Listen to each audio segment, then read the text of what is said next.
Hello, everybody. It is Happy with the Green Room, and today we have Duncan, Barry, Kelly, and Andy. So, guys, what do you think about the new show? It's awful. Loving it. It's all very green. It's all very green. We all green. Yes. So, I just want to ask you guys, who wants to start? What do you have? Any of you played some Xbox game this week? Or what have you been playing? Who wants to start, Barry? Go on, why not? I'll dive in. Yes, I have been playing Xbox this week, and I've spread myself across 4 games in the past week. Which kind of a mixture of console and Xcloud. I've been spending some time in Dirt 5. Which on both, I've been testing out performance on both console and obviously in the cloud, which has been brilliant. Really enjoyed it. Obviously, it's a Codemasters racing game, so what's not to enjoy? And I did take Duncan's advice and up the AI level just a little bit because it was a little bit too easy to start with. I've been playing PES 2021, the season update. And then the other 2 that I've been kind of throwing myself into are the Medium, trying to work my way through that. The campaign in there, really enjoying that. And then at the end of last week, I managed to pick up a bargain, and I picked up the Mafia trilogy, which has got the definitive edition remake of the first game, and then obviously 2 and 3 in it. So I'm playing my way through the first one of those as well. So that's keeping me really busy. You've been playing a lot. So who wants to go next? Andy? Okay, I've been playing Dirt 5. I haven't tried the medium yet. I've been meaning to get into it, but I haven't had a chance. So Barry, I need your advice on that one. I've downloaded and played the Outriders demo. I bought Grid to see what it was like compared to Grid on another platform. What else have I been playing? Assassin's Creed Unity. I know it's like an old game, but I bought it for like £2, so it was like a bargain. What else?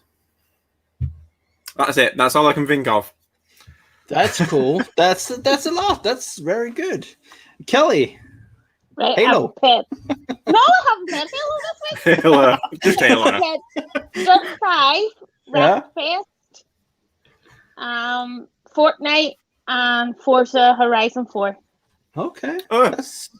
Duncan, what have you been playing? Okay, I'm going to go a bit weird here to start off with. Does that surprise anybody?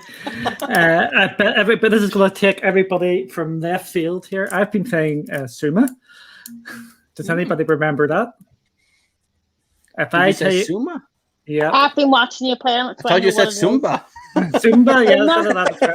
If anybody can actually remember that is, I'm going old school at the moment. It was a 360 game, and when I start describing it, people are going to go, "Yeah, I remember that now." It's the marble game where you've got the wee frog in the middle, and you spin it round, and you have to match up all the colored balls together, and then they destroy, and everybody's going like, "You are complete another looper here."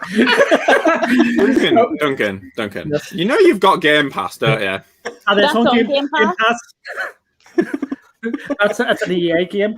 I have also been playing, to bring up my gaming level here slightly. I've been playing Forza Horizon 4. I've been playing that on my phone as well. I'm going for a bit of a Forza sort of spiel here. I've also played Forza Fast and the Furious. I'm going for some achievements there.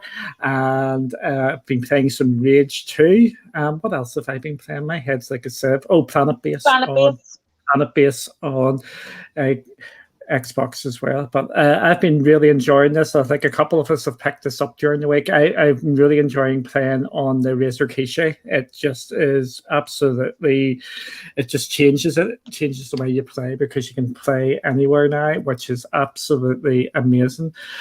Oh, and I've also been playing Rage 2. You said that. I did say that. Did I? Yep. You know I've got my old age. Yes. You just shut up. I just like reminding you that you're older than me. I know you like doing that. But He's older than everyone. No. Well, now I feel boring. I've been playing Halo 5. All this Halo on the Xbox from 1 to 5. It's been a lot of fun just playing it on the PC with keyboard and mouse. That's amazing. I've been playing Dirt 5 on Xcloud. That game runs well on Xcloud. It is. I was amazed how good that run on Xcloud. Wow. That game is fun. And I've been trying to get into Sea of Thieves, but I always get lost in sea. I played it and I didn't even know what to do. I was like so confused. Yeah. It is. Where am I? What am I doing here? Yeah. I got on the boat and it was like... Sorry, Kelly? You just throw people overboard. Just let them go overboard. See, that's what you do. That's what you do to me. It's you just like walking me off the plank and stuff and pushing me off the plank. Water at you. Yeah, I was steering a boat and then got put in a jail cell. I didn't even know what I did wrong. That game, everyone gets angry with me when I play that game. If I'm online with people I don't know, everyone gets angry at me. So, with the Sea of Thieves, I think you have to be in a group to play with it to really get the most out from it. It is good fun. If you get the whole ship going, you can go and just rape and pillage all over the place. Or maybe not much raping, but lots of pillaging. So, maybe we could do a live stream event of it. That would be great. Yeah, that would be great. That would be great fun. But yeah, it's a great wee game. Since you're the big racing game fan, how are you finding Dirt 5, Barry? I'm really enjoying Dirt 5. I think in terms of kind of how it looks graphically, I've been quite impressed with how it looks. I mean, in terms of playing F1 and Grid, and you kind of are accustomed to Codemasters games, and you kind of know how they are going to look. But I kind of feel like Dirt 5 I'm noticing that kind of a little bit of a next gen step, if that makes sense. Or even playing it on Xcloud, sitting in bed on the Kishi and kind of tearing it round Greece, Italy, South Africa, and kind of trading paint with everybody as you drift. It's just been brilliant. I've really, really enjoyed it. And you just can't, once you pick it up, you don't really want to put it down. Oh, yeah, exactly. Once you kind of start, then you're kind of like, I'm committed to this now. It's just like one more race. Race. It is. And then 10 hours later, and it's... Have you got into the playground mode? No, I haven't tried playground mode yet. What is playground mode? I don't know. Maybe you can fill us in, Duncan. I don't really know. I was telling you, sir. You set me up a treat there. Yeah, it's basically where people design their own tracks and make their own sort of things to do. I ventured into that a wee bit. Some of them are just ridiculously stupid, and some of them are absolutely a load of fun. There was a couple which I did, but I'm going, this ain't fun. This is just complete another trolling. So probably a level I would probably do. But can you build your own tracks and then share it with other people? Yep, that's so cool with that. Oh, someone's got his thinking face on here going, I've got fun now. He has a weekend in front of him. I didn't know you could do that. Yeah, it's playground mode. I think it's pretty much click and play sort of thing where you just go over and do that. People are making like big, massive, steep hills. You have to go up and then go down, and we're not having to spin and all that sort. Some of them are really fun. Some of them are just out and out trolling. We've actually got a question here. I haven't touched the multiplayer. Have any of you guys touched the multiplayer? Not yet. Nope. I did one or two races. Online multiplayer we're talking. Yep. Yeah, I did a few races, and I ended up coming second and third in a few, and I was just like, I'm not enjoying this anymore. I was just coming first all the time, so I stopped playing online. There's one thing I find really cool with Xcloud and the future. Remember before we all went to LAN, you had all these tower with you and the screen and everything. Now you can just take a tablet and just jump into a game with 10 other people online. That's so amazing. Future. It's so easy. I like the fact that it carries on your all your saves go across as well. So you don't have to mess about with your save data. If you've played on your Xbox and then you go on to your phone, it just works seamlessly. Okay. I'm going to scare people. I just had a thought. Oh my God! Please no. Oh yes. That's a dangerous territory. Yes. Don't say nothing. Don't say nothing. Since Codemasters is part of EA now, correct? Yeah. Yes. We should be seeing F1 2020 drop on the Game Pass, you would think. Would I be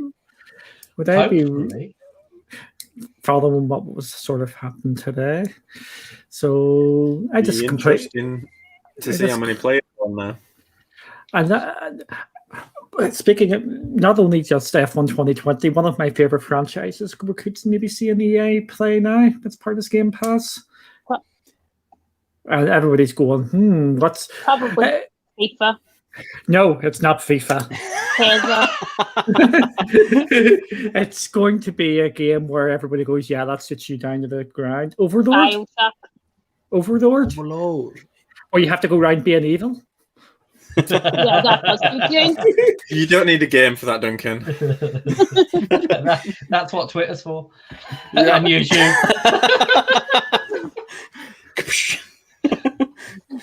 That's yeah. I think although Kelly was on about just then, I think FIFA will be coming to Game Pass in the next few weeks. Yeah, just makes sense. It does. Next Friday.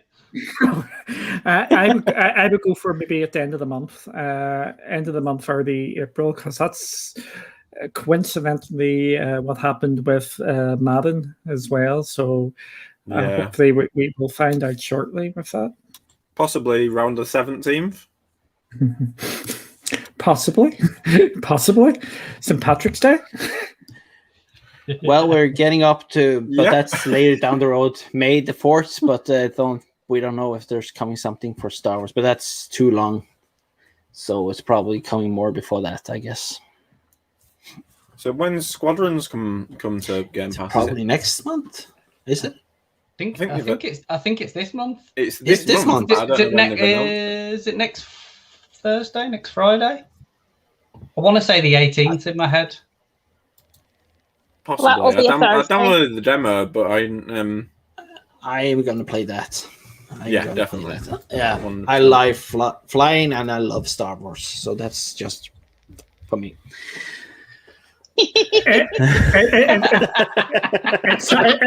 It's sometime this month, OG. I agree with Shane. Sean. Warlock. Does that mean you'll be walking off in a minute? Bye,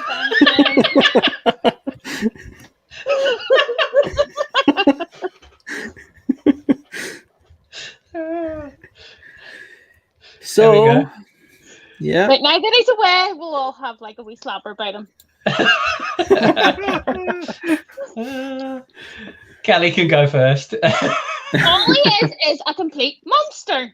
He's a monster, and he knows he's a monster. I have just calmed down and came back, and now I'm walked into being called a monster. So we're having a slabber about you.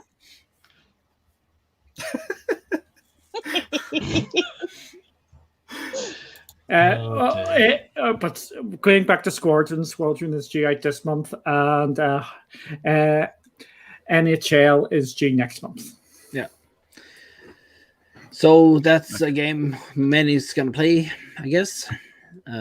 So shall we talk about something like Bethesda? No. No Bethesda today. No Bethesda today. We just don't talk about that. It's not important, is it? I was going to say, are they even relevant anymore? I think they're part of Xbox. Yeah. Well, there's a lot of games coming tomorrow, I guess. Yes, there's just a couple of games coming tomorrow. There's 20 games coming to Xbox tomorrow or on the Game Pass, and 16 of them are going to Cloud. And since we're Cloudy for chance of games, and the best thing is this banner covers up Kelly, so that is brilliant news.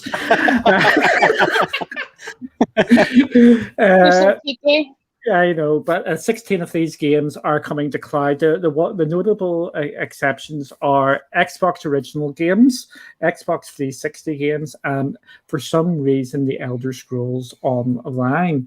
So the games coming to Cloud are Dishonored 2, Doom 2, Doom 3, Doom 64, Doom Eternal, the Elder Scrolls 5 Skyrim Special Edition. So there we go. We've got Skyrim. Elder Scrolls is going to Cloud. I just completely read that wrong. I'm just stupid. The Evil Within, Fallout 4, Fallout 76, Prey, Rage 2, Wolfenstein: The New Order, Wolfenstein: The Old Blood, and an absolutely woeful game. Sorry, and Wolfenstein: Youngblood. Yeah. There you go. Happy. Where do you want to bring us here? No, I just think we need to discuss what we think about these games, or if there's some games we would like to have in there. Is there something we missed that we would like to have in there? Yeah, I'll kick that off and then we'll chuck it right. I'm talking too much. Come on, Happy, you should be shouting at me. Duncan, shut up.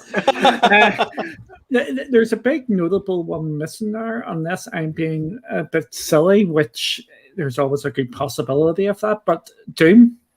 Yeah. The original Doom isn't there. But that might be already on there. But I'm really happy with all them games coming. Yeah, come on. There's and the majority of them are going to Cloud as well, which is absolutely brilliant because you can see where Microsoft are going with this. I'm just saying that there's another game which is missing there as well, and the Evil Within 2. Yeah, unless that is there, but.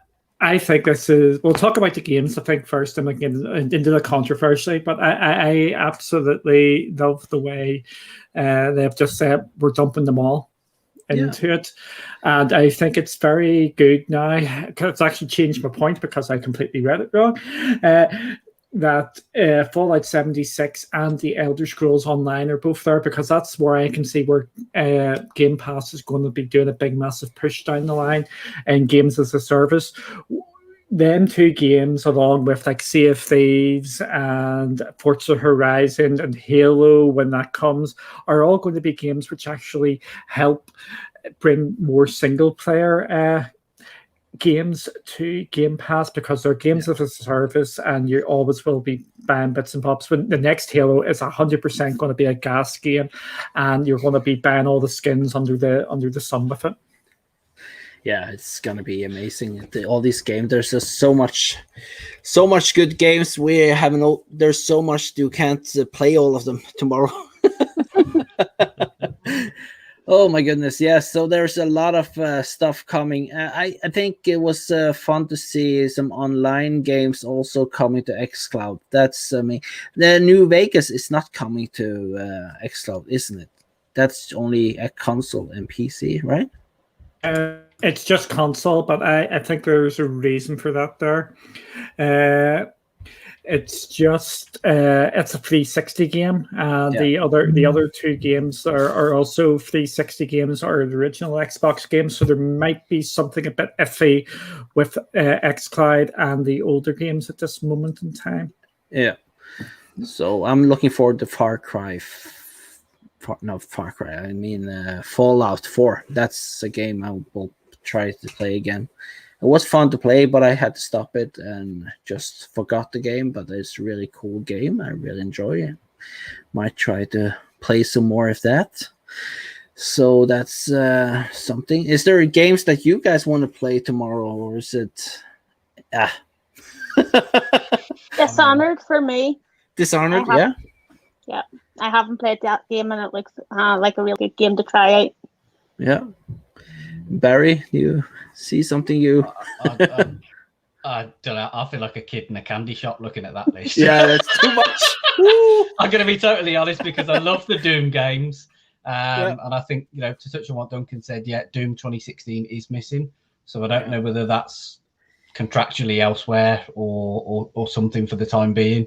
I would like to revisit Dishonored. I think, I have kind of played a bit of Dishonored 1 and Dishonored 2 in the past. But I think at that time didn't really click. But I don't know. I get the impression that I could kind of go back to it now, and it would be more my sort of thing.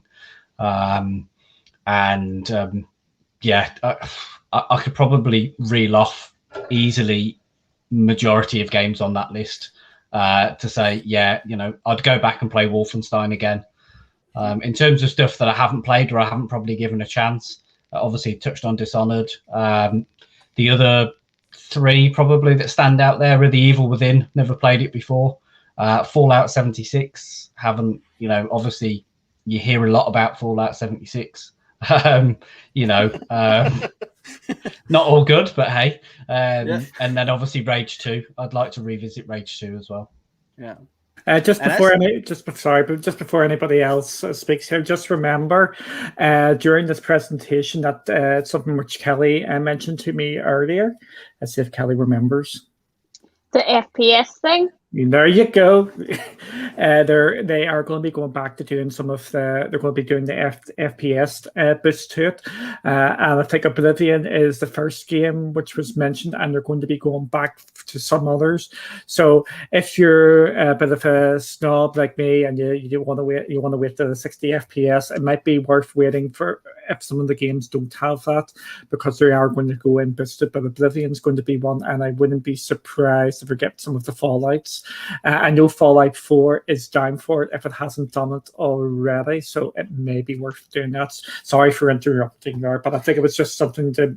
Yeah, that's amazing. Good point there. That's something that we have to look for. I think there's so much game. I see a game that is not good, but it's that's Rage 1. I didn't like that game, but Rage 2 is a lot of fun. But Andy, you haven't talked. Okay, well, for one, Doom Eternal is already on Game Pass. I'm not wrong in that, am I? Yeah, that's right. It's already there. So and Fallout 76 also. So I was surprised to see that on the list. But is that because it wasn't on... Was it on Xcloud as well? Yes. Xcloud? I think the reason why they're doing this is just that these are all the games which are now available in Game Pass. Okay. Some of these are older. I've been playing Rage 2, which is part of Game Pass. It's just Rage 2 is only just recently, doesn't it? Or is that, or am I going? Anyway, Rage 2 is one of them. Skyrim is another because I've never played it, and The Evil Within, just because it looks petrifying, and I could do with a good laugh. But then the 3 stand out to me. But then the Dishonored one, is it Dishonored? I've not played them either, and they look really good as well. So it's like a bit like what Barry was saying, about the fact that it's just like there's almost too much to take in at once to be able to go, I want to play that one first. It's almost like I'm going to have to do a roll of the dice to go with what I actually am going to play first. They all look really good. Apart from... I can't name any. No, there's not. Maybe Doom, because I played it when I was a kid, and it's just... Wolfenstein Youngblood is the only game, or was the first game I ever returned on Stadia. It was absolutely woeful.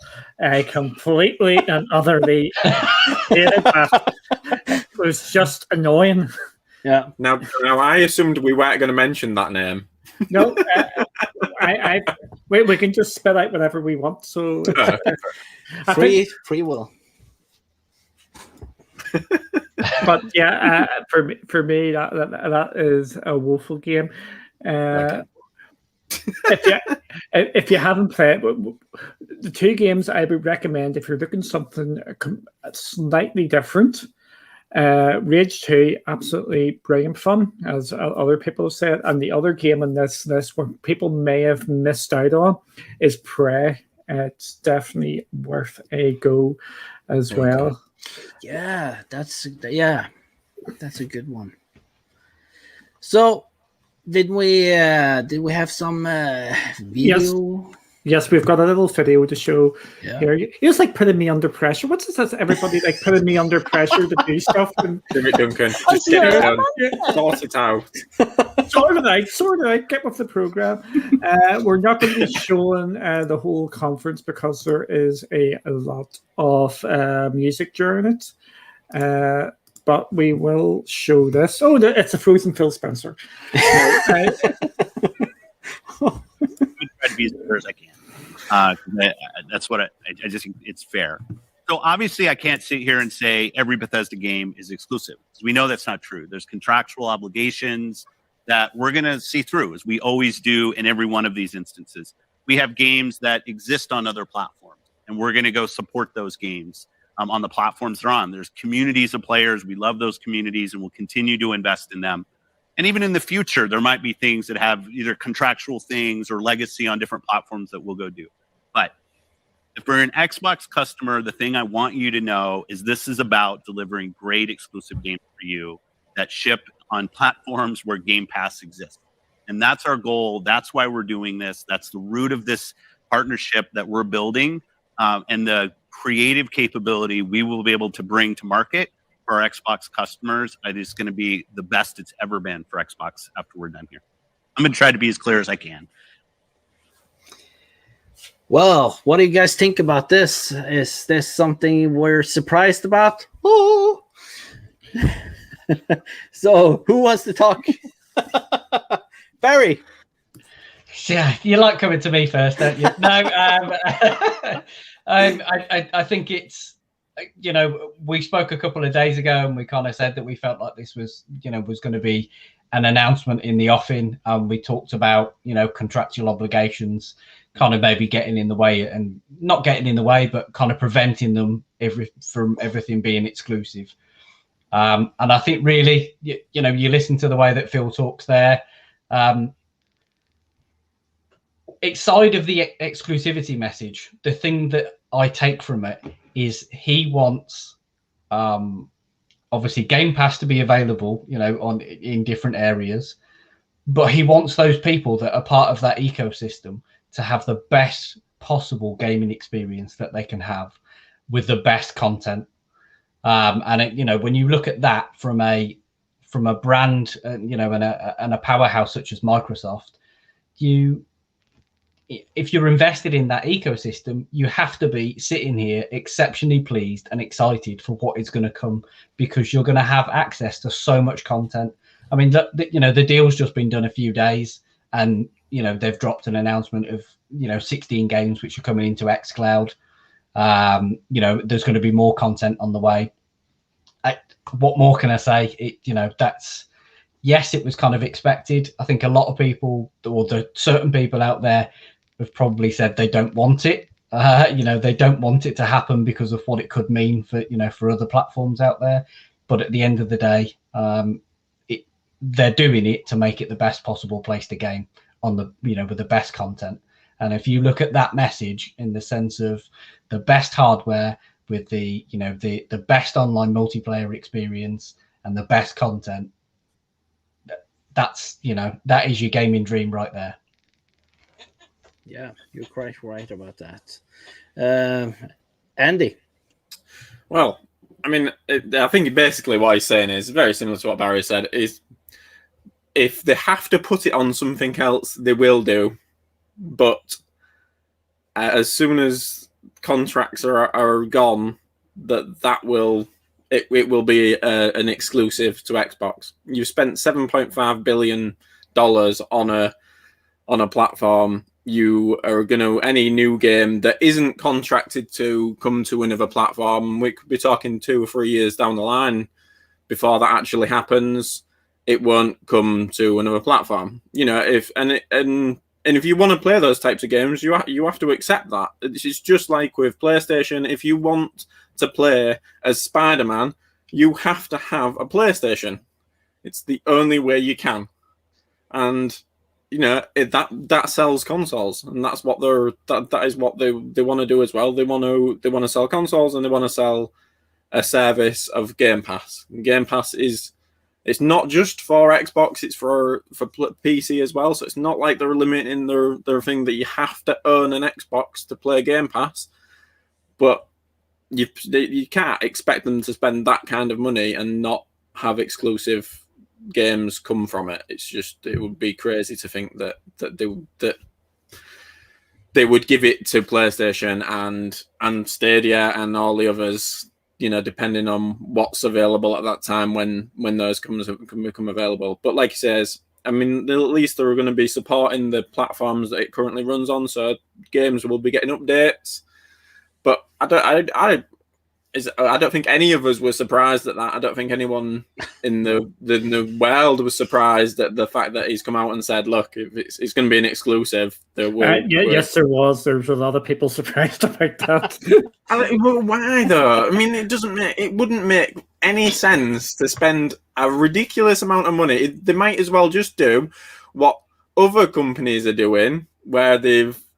No, let's just say, okay, they might as well do what Stadia have done and get rid of the studios and just spend money on bringing all the games to the platform, and it costing them more in the long run.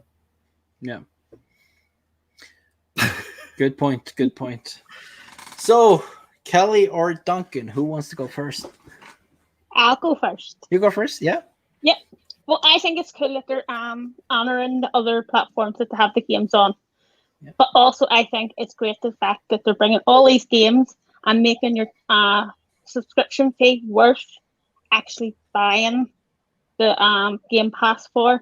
Because if you want to have the best platform, you're going to have the best games on it. And I think that's just brilliant for Xbox. Very good point, Kelly. Duncan. He fell asleep. I fell asleep. That was because Kelly was talking.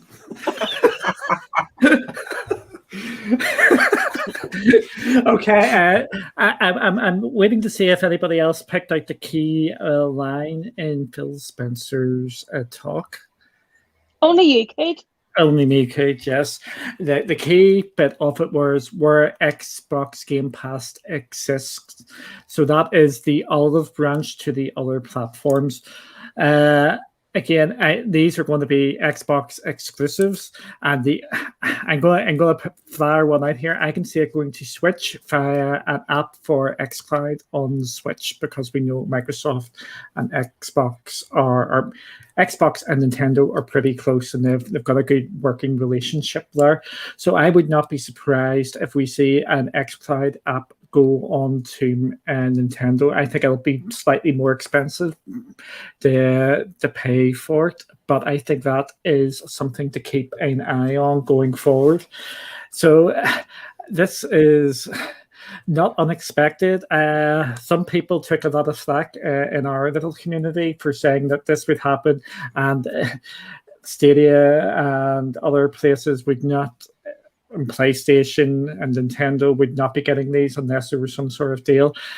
It is pretty clear now where the thinking is. If you don't have Game Pass, you're not getting it, and it's just going to be that is the nature of the beast. It is something which people have been yapping at Microsoft for years. Microsoft have no exclusives. They've got a fair number of exclusives now, and this is on top of what they're building there with their own studios. We keep on forgetting about all these wee small ones they've got as well in this deal.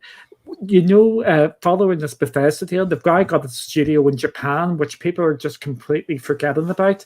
They've also got a number of mobile developers as well. So I'm hoping we're going to see maybe more Xbox mobile games out there to get more achievements, because Kelly loves the achievements. I think that's a really interesting point, though, as well, about the fact that it coming onto something like the Switch, because you could quite easily sell it at the same price, but have the lesser quality for the Switch that you would expect from the Switch, kind of thing. You know, like the 720p rather than 4K. Yeah, it's just something really to keep an eye on, and we know that Switch is open to cloud based games as well. So it's going to be interesting to see how that goes. But the biggest thing which has been leveled at Microsoft is exclusives, and now everybody is up in tears about Microsoft has now got exclusives. Yeah, and the thing I want to say about that I feel is strange, because Xbox is one of the companies that been nicest giving out games to other companies. Like you have a Nintendo deal, and they are more open, always been more open for getting the games out to people.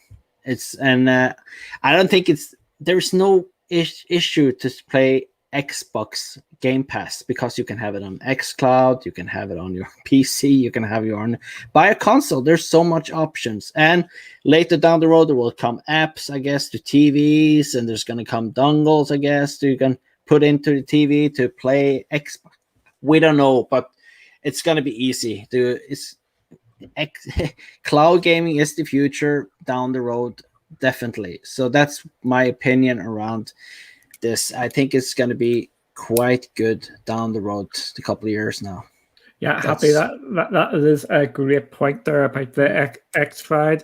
Exclusives matter, because that's what gets you onto the platform. But with it going to the cloud, and we know the 1080 is close, we know that it being on browser is extremely close as well. It's just going to open it up, and you just know you pay your subscription to your Game Pass Ultimate, and you've got all these games. So you've got all Bethesda games, you've got the vast majority of EA games, and you've also got the Microsoft games and whatever they decide to just slip in anyway. Can you beat that? And with the rumors circulating about Ubisoft Plus, or the Ubisoft Plus like going into Game Pass, just about to mention that. Yeah, it's just absolutely mind-blowing. Sorry, Andy, for stealing your thunder. No, I didn't. However, we're doing speculation in that way, but the rumors are Ubisoft Plus is coming, and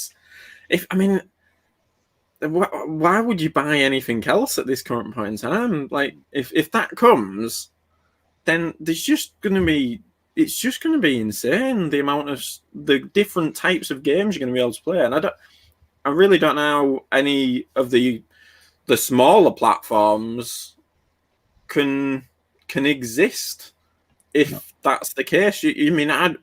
Most people, I think, would be willing to spend the $250 on the Series S just to have that as an option. And you spend that.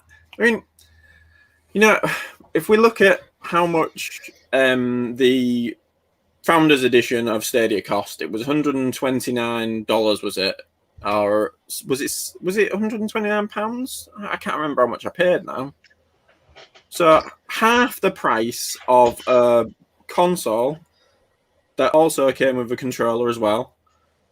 And I think do you get 3 months Game Pass free with that as well? Or you did? Or yes. I can't remember. But anyway, it's actually not that much more expensive to buy something that can actually handle decent games, and you can install it onto the system rather than. Yeah, I think go on. No, you were talking now. I just think we're You're basically saying that for the 120 quid you can pay to get Stadia Premier Edition, it's halfway towards the Series S. Yeah.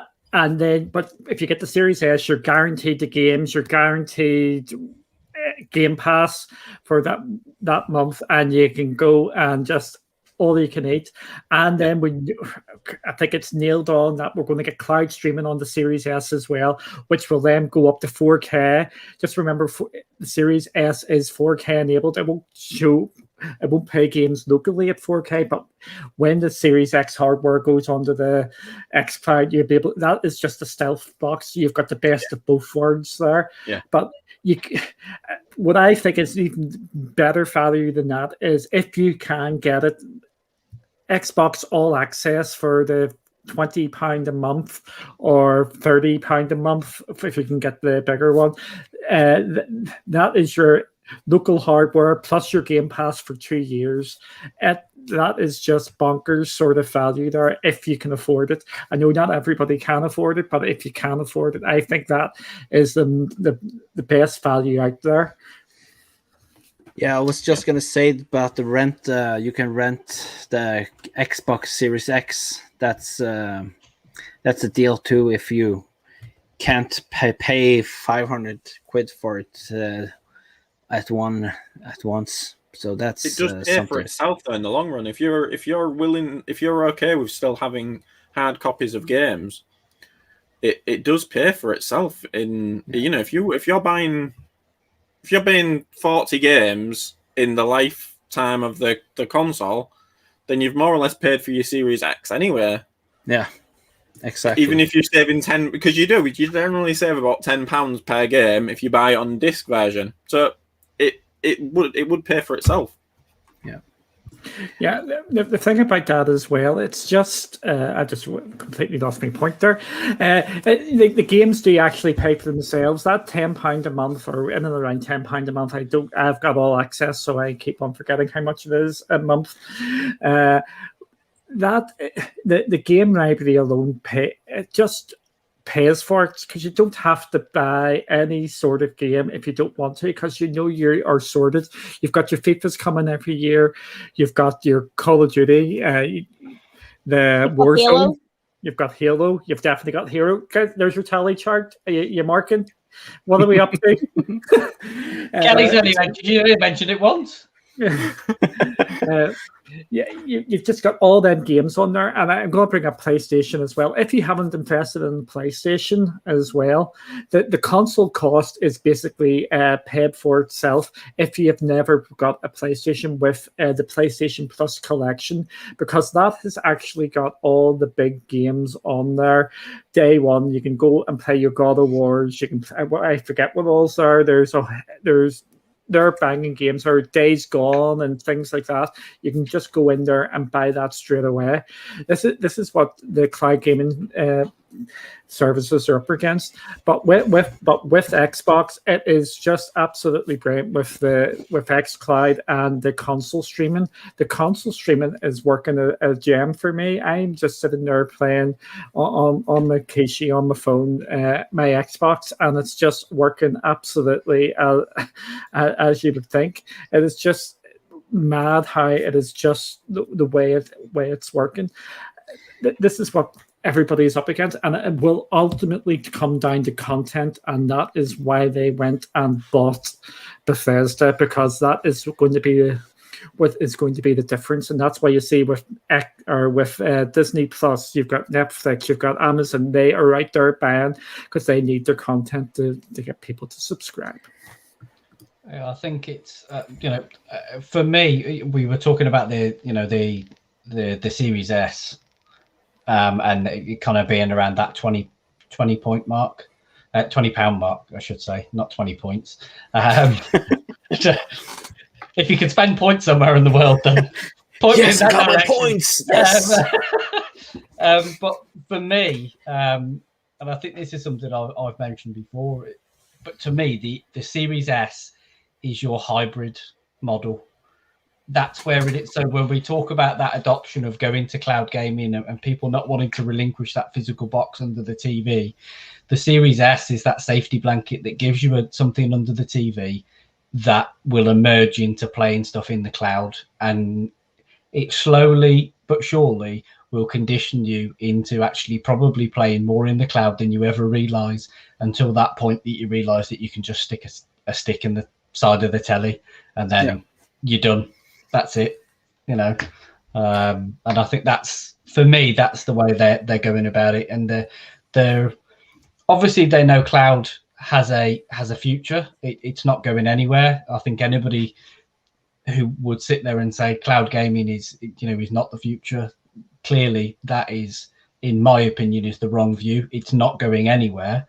I think what we're seeing is Microsoft realize that they need to compete in the cloud, but they're also loyal to the people who prefer that box under the TV and know that customer journey and that purchasing decision and getting it ingrained into your brain, it's a slow process. You have to convince people, and that's all that is for me.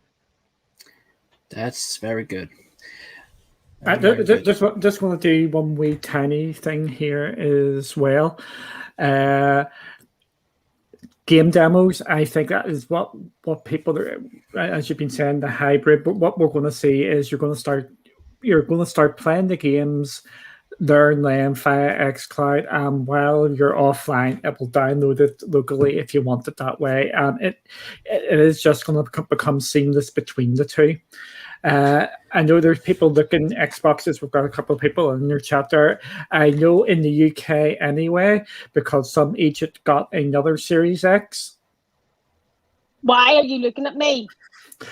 Who's nameless, and that is also available via All Access. So that is free game at this moment in time.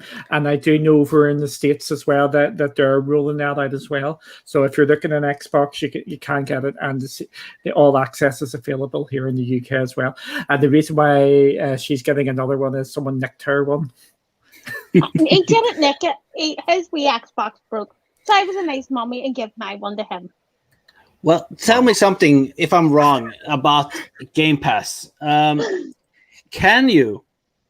I just heard about this. I don't know if it's right or wrong or anything, but on one account, you can play the same game. Two people can play the same game on one account. I heard something about that. Is that correct? Have you heard about that? I'm going to be completely honest. I'm not sure about that. No, because if that is true, that is amazing. Then you can play two people in the same house, the same game, like local co-op. I know on Luna you can have you only need one account and you can have multiple games going, but I'm not sure about Xbox. I need to check out that. I would be a bit thing on that. And another thing that I find really great is going to come to Xcloud, and that is the option. It's not now, but it's the option that you can pay for your games down the road. You can buy the games. You don't have to. If a game goes out of Xcloud, you can buy it in a way. So you have it permanently there. So you don't there's an option for you, like on Stadia. Yeah, that is happening, and Phil has said that. So that's good news. So, do you want your next topic up there? Yeah, I was thinking about that. We have 8 new games, and that would add up like 23 game companies in Xbox. That means 35 devs teams. And I just wondered to know, what kind of games do you want to see in the future from these companies? That's a big one. Okay, I will start this off, and other people. That means people can have some thinking time, especially Andy. There, he's looking all confused. I'm just checking out. I'm checking out whether you can play 2 games at once. I thought as well. I'm right here. What I want to see with Microsoft using these studios, I want to see. It's just what every gamer sort of wants. I want them to continue their existing franchises. I want them to make new IPs.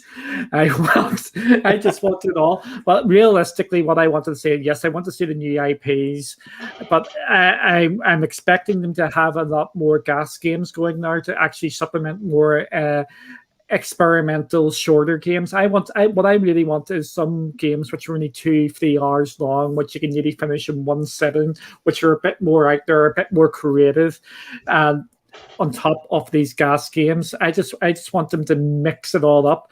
And what I my dream game, if we go for a dream game, is a game which is you play everywhere and it is different depending on what device you're going to do. This is Xbox big thinking. We're moving on to Xcloud, where Amazon sort of tried this a number of years ago with their gaming division. But basically, if you're playing on the TV, you're playing a game made for the TV. But when you're out when you're just outside, you can actually just jump on your phone. You don't need a keychain or you don't need a controller or anything like that. You can maybe work on your stats or do some of the building around your city or something. It's like a hybrid sort of game where you play it two different ways. I would love to see that go on. And obviously, they've already mentioned this. I want to see a big, massive cloud game, just built 100% for cloud.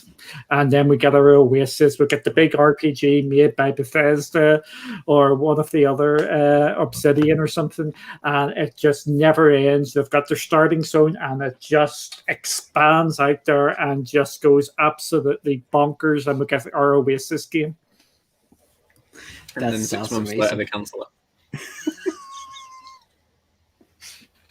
Andy. I didn't see it. I was joking. I didn't mean it. Can you imagine? Can you imagine if they bought Bethesda and then just shut it down 6 months later? Oh, that will be so. Yeah, Andy, you want to say some fantasy and games? Fantasy and games. That could be a dodgy subject. That. I sort of like what Duncan was just saying. You know what sprung to mind was, you know, when we had the Dreamcast and that came out, and then they had the little controller thing that you took out of the controller itself, and you could apparently play games. There was like a Tamagotchi. Yeah, you could. The ambition of it was that you could take it out and carry on playing the game as you were like, and you couldn't really because it was rubbish. But I sort of envision that in my head now, where like it's not the actual game, but it's part of the game, or even maybe running the game on your console and on your phone at the same time, but it gives you like an advantage of being able to do something on your phone while playing the game at the same time, or gives you a different viewpoint that's not on the screen. I don't know. There's loads of things you could do, and you know we all wanted it with Stadia. We all assumed we were going to be getting this massive thing, but I think Xbox is actually there, and they can actually produce something like a 1,000-player battle royale.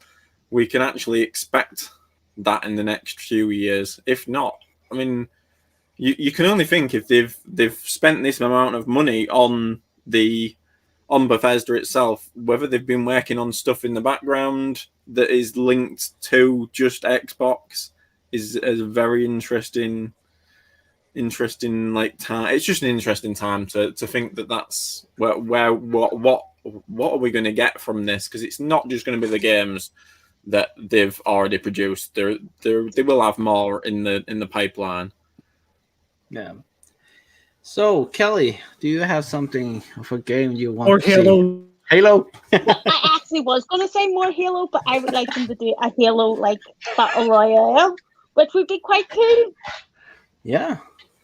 There actually has been talk about that. That there's actually one coming with Halo Infinite. I always get that wrong, but I think it is being talked about, and it's got, we'll say, a mixed reception in the community, the Halo community, where some people absolutely want it and some people don't. But there you go. Sorry, I was backing you up there. I was helping you there. I was helping you. It's unlike you, but I would really like a Halo battle royale. I think that would be so cool. Going through all the worlds of Halo would be amazing. That would be so cool. Barry, I'm up to 4. You're up to 4? She hadn't said it for ages. And once in, she's added 3. Yes, that is a great shout. Crossover, yeah. That is a great shout. Yeah. Well, yeah. Sorry. Yeah. I mean, obviously, yeah. I think there's bits that everybody said that ultimately, yes, you want the existing franchises that we love. You want them to continue, but you want something new and something different. One of the things that I guess I'd like to see them do, and I feel they can properly do it with the processing in the cloud, is when you start out and play a game, you set your difficulty to easy, beginner, veteran, experienced, nightmare mode, all that sort of stuff. I'd like to see them leverage the power of the cloud and utilize AI so that it learns what your ability is as you progress, and it gets to a point where it actually, you can't go about taking on enemies in the same way. If you can't take one enemy on and then progress through the same game, just either button bashing or doing the same thing, because the AI will know. So when you get to later stages of enemies or bosses, they've learned how you fight, so you then have to adapt. And I think that's something for me that with the power of Bethesda and that, all of those teams that they've got, Microsoft's AI, and kind of the power of the cloud, I think that would be something awesome. And I think it adds a different dimension, to gaming, because it's learning with you. And that's, for me, that would be really interesting and really cool. Wow, that was something I've never been thinking about, but that sounds really, really cool. That's think about that. You will never win a game ever. No, don't like that. Easy, Barry. No, I'm gonna say we know now that we have a lot of good teams that is good in RPG games, and I would love to see a big RPG in the cloud that just like Halo, that never ends. Like you can travel around the whole world, and it will never stop. It will just come new missions every single day you go in. There's something new to do. And think about cloud gaming. I was thinking of something about GTA in the cloud, like this insane big world that will never end. That will also be really, really cool. So there's so much stuff that can come to in the future for cloud gaming. We're just starting this journey, and it's going to be amazing. So yeah, anything else, you guys? What? I like Barry's idea. It's like war games. That is really cool. That you can just go out and fight. Yeah. So, is there anything else we want to talk about today?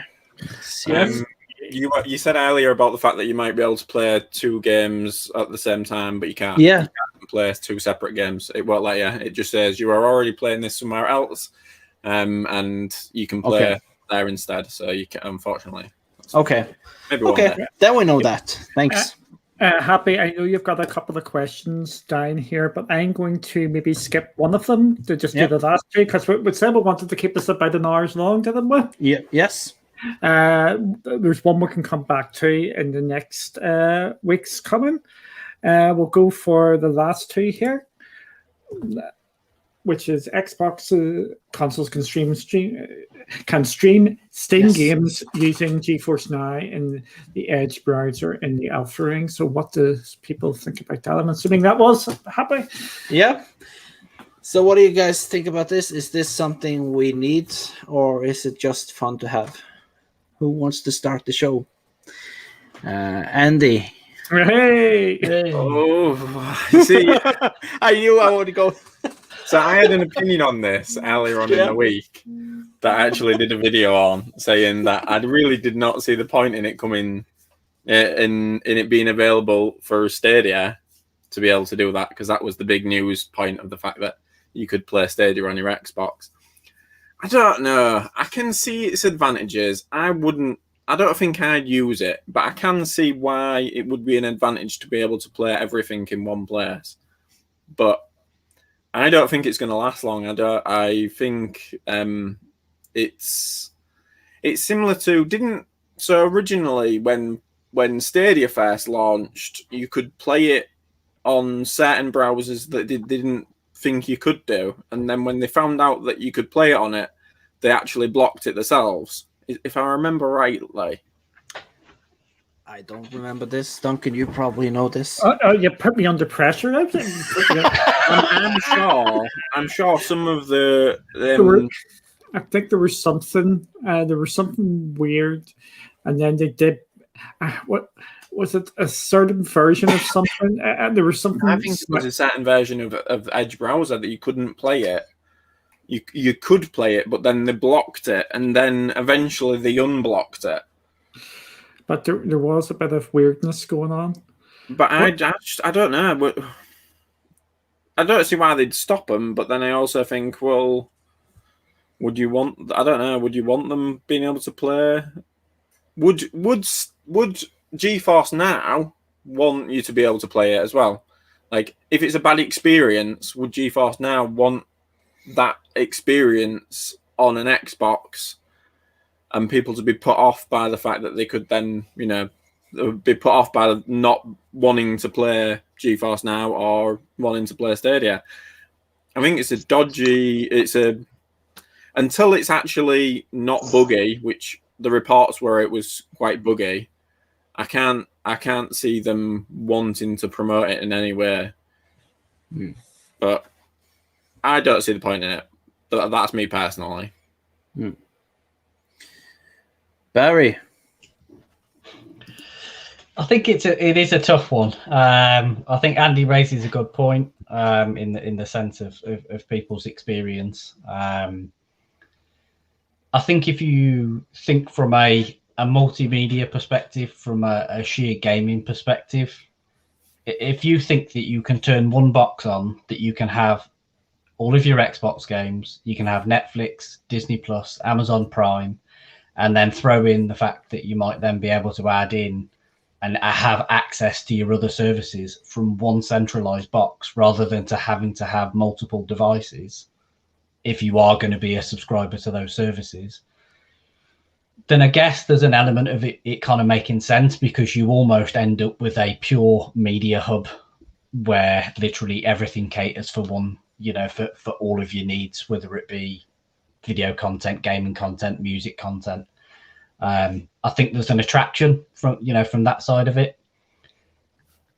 The one thing I'd probably question is, with access to all of that content already in your Game Pass library, how much need do you have to, aside of stuff that's maybe exclusive or you can't specifically play, on an Xbox, how much need do you actually have to step away from what's in your Game Pass library? What's going to compel you to then go and boot up another service, with the exception of something that you physically can't play on Xbox? And that would be the big conundrum for me. There'd have to be something that makes it worth it. And right now, I'm not necessarily sure that the other platforms have that sort of content that would make you go, yeah, it's worthwhile adding it because it will add value to me, from that perspective.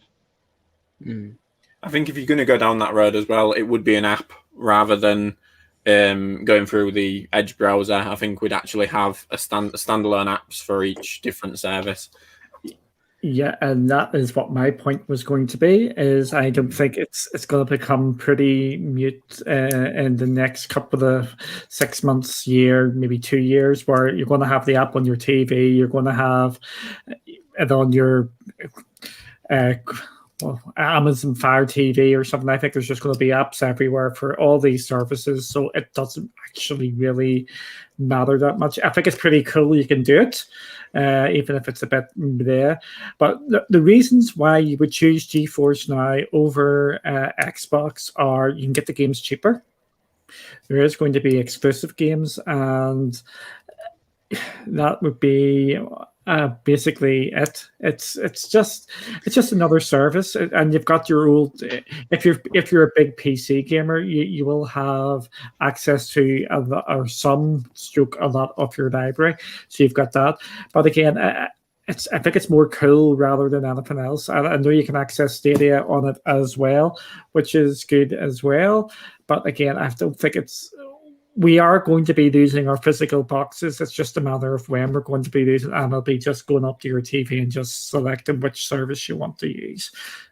It's an interesting one as well. We'll go back to boxes as well. I've just had a look. The Apple TV 4K 64 gig is £200. So, it sort of makes sense that they would still want a box that you could use as a media center rather than just as a games console. Like, that's really what the Series S is. It's not just, it's not just an Xbox. It's also you can watch everything else on it. Yeah, I was just going to add in, it's going to be really interesting when that gets into the £100 mark, and that is going to get down, or in the case of the US, when it hits under sub 200 and maybe down to 150, because I think that's why they've sort of built it, is so they can reduce the price quick on it. Sorry, Andy, for interrupting there. No, that's exactly right. That would make it actually cheaper than an Apple TV 4K with 64 gig, rather than it comes with 512 is the Series S, is it? Is that right? Am I right? I think. Can't remember. Anyway, but it is just a box at the end of the day that can do everything. So it would, in some ways, you could sort of argue, include GeForce Now, but as an app, I can't see it being as you'd have to go through the browser to get to it, because you want to make it less as little amount of clicks to get to what you want to anyway, which is why we have the app system, isn't it? So I think boxes is always gonna someone wants a box, they will get a box. Here in Norway, most people have cabins and they drive to it. You have electricity and no TV and stuff like that, so they take with their PlayStation or something to hook up to a small TV just to play. There's many places in the world they can't just go into start playing in the cloud or something like that. So a box will be an option for a long time, I guess. But most around the world still will. Most of us who into cloud gaming will hope for more cloud gaming. So yeah. Well, just go on to the last one, Happy. What do you think? Yeah, why not? Xbox FPS Boost Auto HDR option are rolling out for Xbox Series X and X owners with the Mars update, and we know that one game is getting something that was it Watch? What was the game again? Watch League? No. Oh my goodness! Not the Blizzard. It's the Elder Scrolls game. It's what's it called? Overwatch. You're talking about Overwatch, yeah. Overwatch, yeah. Oh, I thought you were talking about the FPS boost, which is going on to one of the Bethesda games. The older, what's it called? It's not Morrowind. It's the one between Skyrim. No, it's the one between Morrowind and Skyrim. It's Oblivion. Oblivion is getting the 60 FPS boost. Nice. Okay. And the FPS update for Overwatch as well, which is class. But I think that was more as an actual physical one. The auto FPS boost is more stuff which Xbox are doing to the side with messing about with some APKs and stuff. Sorry for jumping in. No, it's just good. No, so I think this is exciting time for around this. What do you think about this, Kelly? For me, it doesn't make sense because I just don't notice anything. I just sit and play the game, and if I can play the game, I'm fine. Yeah, that's good. Okay, Barry. I think it obviously, when you launch a console that has the ability to achieve higher frame rates, ultimately it depends where you're playing. We've got people like Andy, we know, Andy primarily games. You know, he's got Stadia in his browser on a full HD monitor. You know, he's got GFN that runs through the same thing, and he's got his Xbox, which connects into the same monitor and runs in 1080. Now, chances are Andy's monitor is probably 1080. Well, it is 1080, but it probably does north of 120 frames per second. So, you know, Andy's going to notice that difference in the term, you know, in the sense of being able to kind of play those games at the resolutions that they are, you know, that they're there in the kind of the frame rate mode. But there are going to be other people out there who maybe their gaming experience is on their, you know, their 4K TV in their living room, or their full HD set if they haven't gone 4K yet, who right now aren't going to be able to kind of see the benefit of it. So I think it's great that it's there, and I think what we're rapidly seeing is the kind of the base and the standard now. We're getting to 60 FPS as kind of almost being a minimum, which is really, I think, what a lot of us have been saying for a while is where it should be. We don't want to be having this 30 versus 60 or 1080, you know, 4K. We don't really want to have those debates. We, you know, especially in the age of next generation consoles and cloud, we should be pushing technology. So 60 should be the limit, and we should be able to then kind of start pushing the resolution boundaries. But I think it does matter where you game, you know, because some people, if you're spending, whether it be 28, 29 quid a month on Xbox All Access, or whether you're shelling out £500 for the console, you've still got to have something to complement that to get the rest of the, you know, the benefit out of it. And, you know, and if that's the living room experience, then that means you're probably going to have to spend upwards of a 4-figure sum getting a TV that's going to be capable of you know, of supporting 120 frames, you know, in line with the next gen consoles. So I think it's good. The main driver for me, as I say, is we're now starting to see, you know, the performance mode and the base mode is pushing 60 frames per second, which for most people is really, yes, it should be the minimum, but for most people that's enough. If you've got the ability to then take the advantage of it elsewhere, then even better. It's, you know, it can only be a positive thing, because we are, you know, we're pushing barriers and we're pushing technology to where it should be. Will this help Xcloud in sort of way in the future? Oh, sorry, Duncan. That's the point I was just about to make. Yeah, Bit of bad luck. I was going to make that point. I was going to say, I actually had my speech and all wrote out here in my head. I was going, just to follow on that. It's Stream, not yours. What? It's Happy Stream, not yours. I know. Take that. Duncan.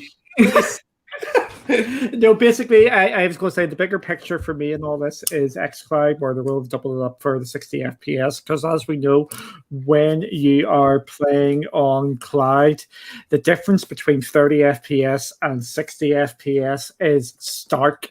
You can just pick it up straight away like that, and you're going, yikes. And there's some games on Stadia, and if I don't get the settings right in GeForce now, it actually makes me feel sick because of the 30 FPS, just the way the touch and the feel of them. And it takes me a long time to do it. Someone mentioned, it was Zero talking about Assassin's Creed games.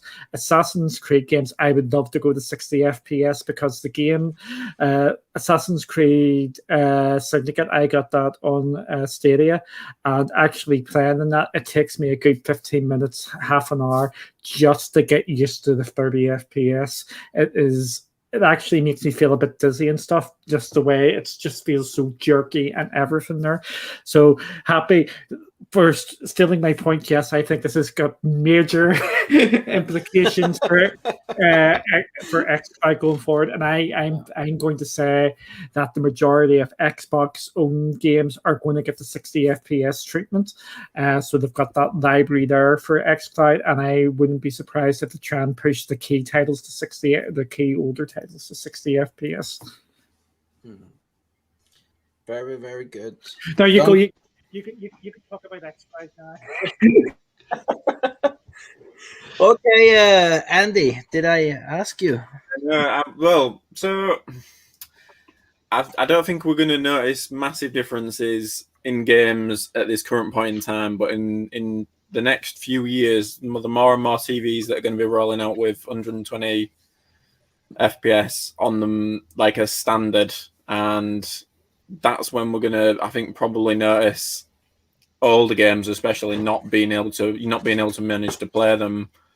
So I think the boost of this to just 60, you might not notice yet, but in a year's time or in 2 years' time, when you upgrade your TV to the latest, like the standard latest tech, so you're spending like a normal amount on a TV rather than thousands on a TV, that could make the massive difference to you being able to still be able to play those games and be comfortable, a bit like what Duncan was saying, feeling nauseous from playing it.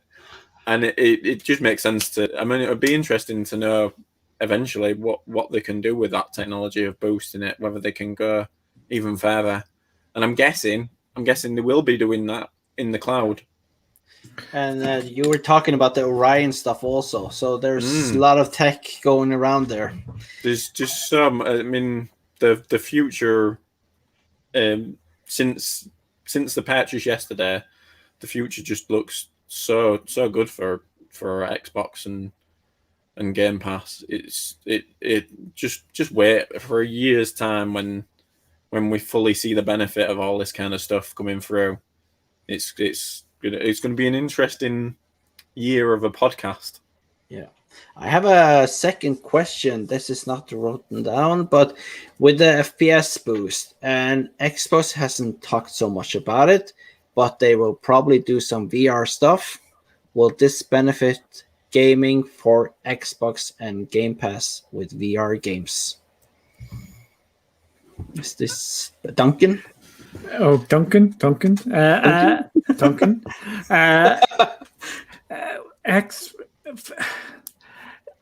Xbox has a in-out sort of thing with VR. VR is going to happen. If it's not VR, it's going to be AR. I think we're still, even though we had Half-Life Alyx last year, which I haven't actually played, I do have Oculus, and I get shouted at by Kelly all the time to start making more videos about it. Correct, Kelly? Yeah, you haven't made any videos? Yeah, exactly. I made one. An unboxing one? Yes, but never mind that. Where even with that, we're still waiting for that killer game for VR, because I think we've all watched Ready Player One, and I think a lot of us want something like that, because that is the dream. But VR is a bit like cloud gaming as well. It seems to have lots of false starts. It's just, it gets something and then it falls back a bit, gets something then falls back a bit. But it seems to be a little bit more consistent, and it doesn't get the hate which streaming does, and it's getting built towards, and get the right game in VR, and it is absolutely amazing. I love some of the sports games I've been playing in it, and some of the scurry games, which I jump about 6 million feet up in the air, which someone laughs and somebody laughs at me for doing that. But you need to stream that. No. But the step, the variable refresh rate, we'll come to that as well. With VR, I think Xbox is, I don't think we're going to see or hear anything about that. I've checked out what their talks are coming up, and their focus seems to be just on gaming and streaming. As Trisha Rector mentions in the chat, the ones to actually watch out will be Facebook. Facebook, yeah. Well, I can go off on a slight tangent here if you want. Yeah, go for it. We'll go for the slight tangent. The slight tangent is Facebook have blocked game streaming for Oculus, so you cannot stream you can't use a streaming service with Oculus Quest anymore, which is an interesting move. As we know, Facebook are in the streaming war as well, but they're doing mobile games. I think it is 100% nailed on. In the coming years, we're going to see a massive push by Facebook for streaming VR games, and then we're going to get our Oasis. And we do know that Facebook and Oculus are making an Oasis-like game at this moment in time called Facebook Horizons. It's very, very, very basic, like Oasis-like, but it is coming. Is Flight Simulator a VR game, or can you play it in VR? Do you know? I think you can. Yeah, because that would be amazing to play it in VR. But I'm ready to be corrected. But I think that would be absolutely massive resource hog, because even to just run it at full, I can't run it. Yeah, to run it in full settings, and you need a really top-end PC just to run that part of it. But if it doesn't have VR, I think it's nailed on to get it at some stage. Yeah. So, let's see who wants to go. Kelly, do you want to talk about this? Nope. Nope. Andy?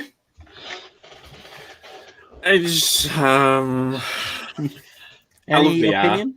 I love VR, but I just don't. It's a couple of years off having that type of quality of game. I think they're just daft little games that you play, and I don't know. My problem with VR is it so unnatural. You have it on your eyes, but you can't. There's some with the movement.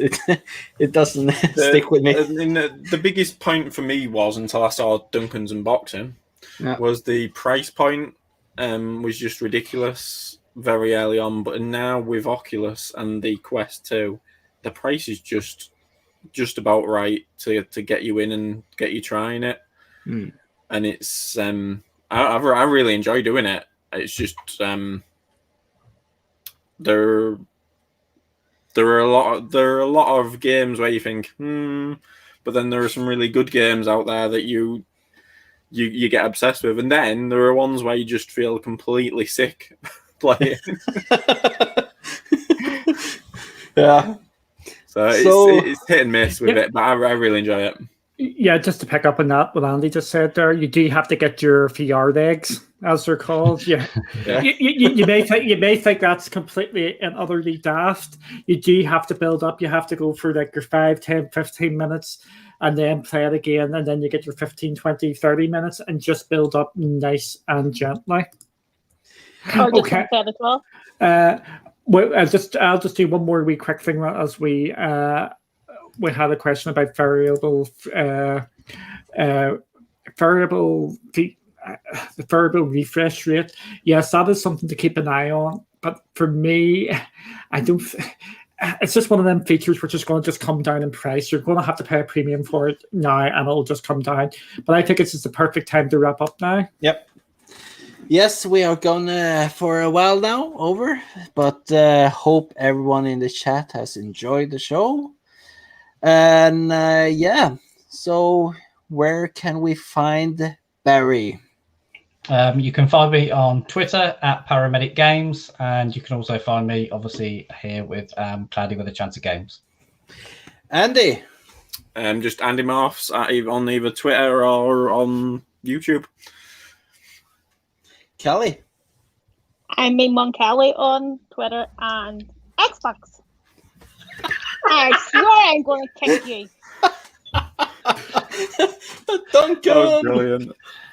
I am one to escape. No, I'm not one to escape everywhere. You can find me one to escape on Twitter, and that's about it. I don't think people want to find you. I don't think they do either. No. Shut up, you. Back in your box.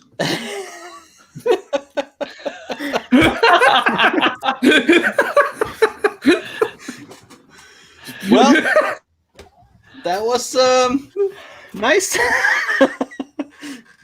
So, well, I am happy. I am with Cloudy with the Chance and Games, and I run the green room. And yeah, so shall we all say bye to the chat? And yeah, why don't we do that now?